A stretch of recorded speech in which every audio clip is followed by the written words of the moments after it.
Hello, my name is Adam Kilborn with Black Raven Films, and recently I bought a Piung-A Gini Rig, and it's pretty amazing. So I figured I'd do a little quick review and show you guys what it's all about. I'm super impressed with it, and I think you guys will be as well. Initial impressions on this thing is it's absolutely gorgeous. This is an amazing piece of equipment.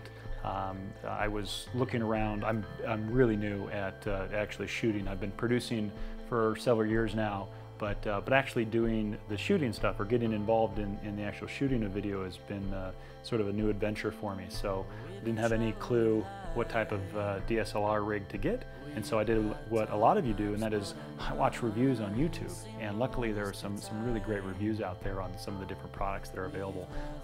You know, you look at some of the things from like Zacuto or Red Rock. There's Jag 35, there's Express 35, which I'll talk to you about in a little bit, and there's a whole bunch of others. So there's a wide range of shoulder mounts that you can go for, and luckily, speaking of Express 35, I stumbled across a guy's video, Rod Gajardo. Rod did an excellent job on a video on a shoulder mount rig that he is configured with the Express 35 parts, and he actually utilized the Cowboy Studio shoulder mount rig. So I was watching that video, super impressed with it, and thinking very seriously about purchasing the Express 35 rig. But since Rod's done the video, the prices for that has actually gone up. So I was like, huh. And I started thinking about it and looking around, and said maybe that wasn't the right choice for me, or at least what was my other options with it.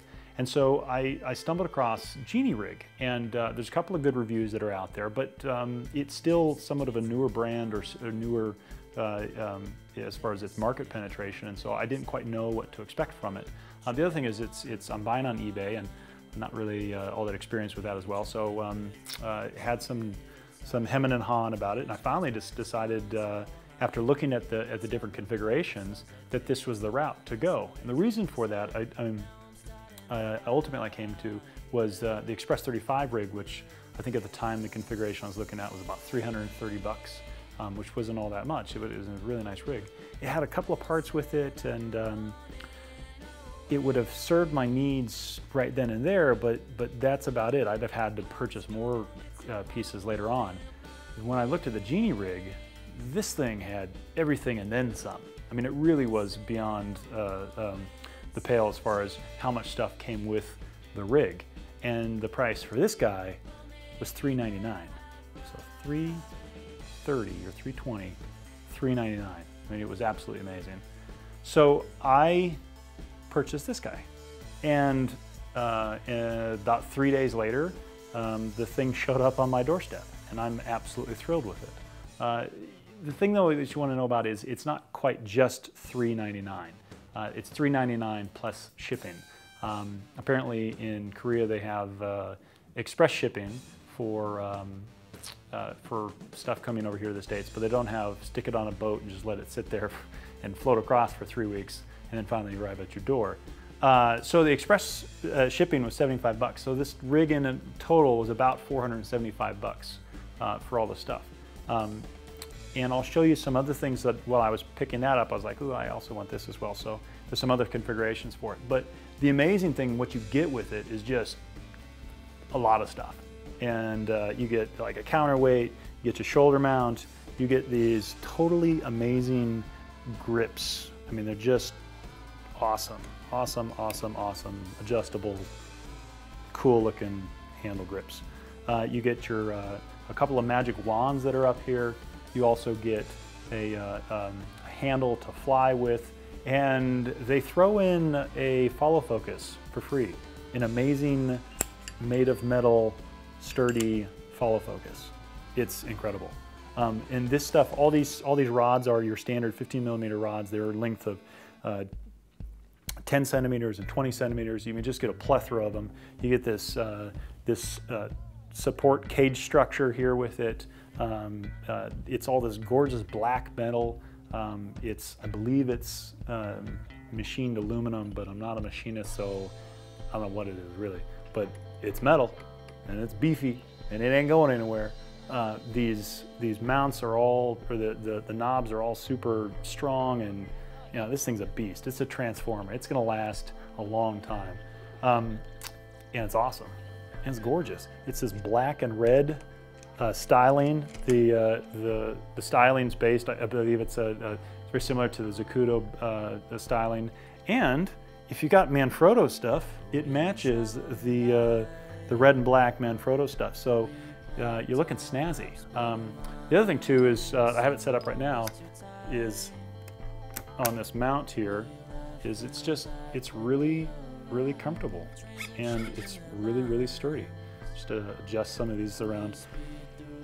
This is an amazing DSLR shoulder rig, and I think you'd be really happy with it. What I want to do is to show you how I configure this for my own setup, but it is, in a nutshell, it's great, absolutely great.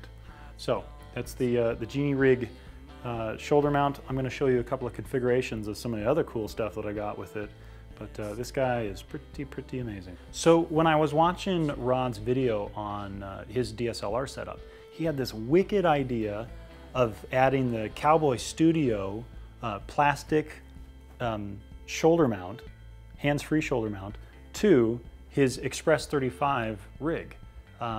And it was totally awesome. And I was watching and I was like, you know, I bet you we could do that exact same thing with the Gini Rig. And it's one of the reasons why I ultimately got it, because I figured out how to do it. When I bought the Piung-A, this part right here and a separate other part right here, this mount, was an extra part. I just asked the guy, you know, I said, hey, how much would it be for this extra mounting bracket? And he gave it to me for an extra 57 bucks. So he just threw this in for an extra 57 bucks. And the amazing thing about it is that with that extra mounting thing, I can mount this Cowboy Studio shoulder rig to my my Piung-A. And right now the configuration that I've got is sort of a scaled down run and guns type thing, because all that other stuff actually, because this is all metal, gets pretty heavy after a while. But this right here is absolutely awesome. You know what's awesome about this? So I'm letting go and the thing just sits there. So Rod, you are a genius, because this is a wicked cool setup that you got with this Cowboy Studio shoulder mount. This thing is made of plastic, and people have said, oh, these things fall apart. Be honest with you, unless you're like just violently breaking the thing, I don't think it's gonna fail on you, or you weight it down too much. It's probably, you know, anything much more than this, it'd probably strain it a little bit. But you're holding it. It's not like I'm letting go all the time on this thing. I'm using it as a support. It's great. Usually I like to have these in, you know, pretty close, so that, you know, just right there.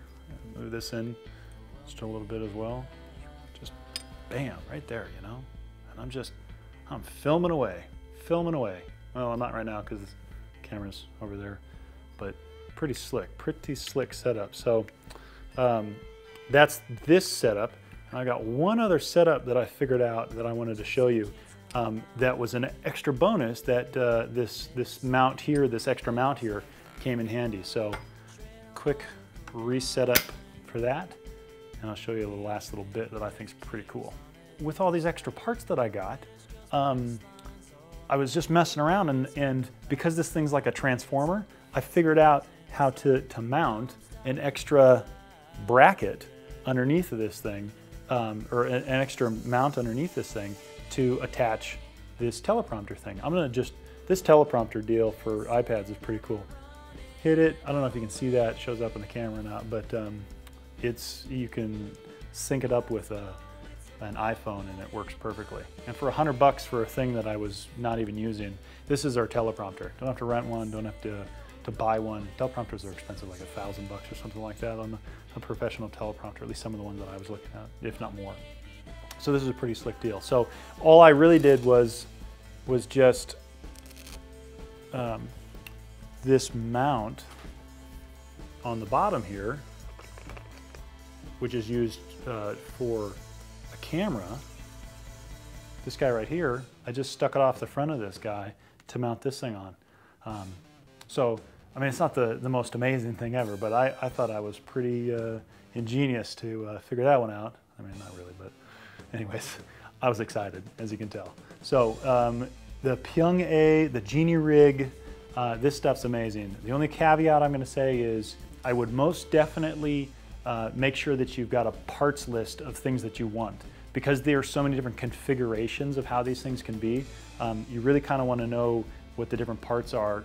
I felt that in the description that they made that I was missing 2 of these right angle knobs. He ultimately sent them to me, which was great, and I really appreciated that. But it was only after the fact that I discovered it. So I'm going to list out all the parts that I've got in the crotch bar there for you to see, because just knowing what each one of these things are, I mean, the descriptions, there's not really a uniform thing. It's kind of, I feel like they're kind of just sort of creating new configurations and seeing which one people like, which is really cool, and means that this stuff is infinitely configurable. But it also means that you want to, that the photos may not always match what you're actually looking at or what you ultimately get. So this thing's awesome, super excited.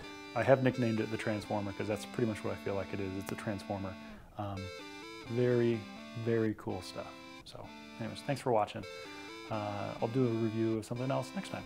All right, bye-bye.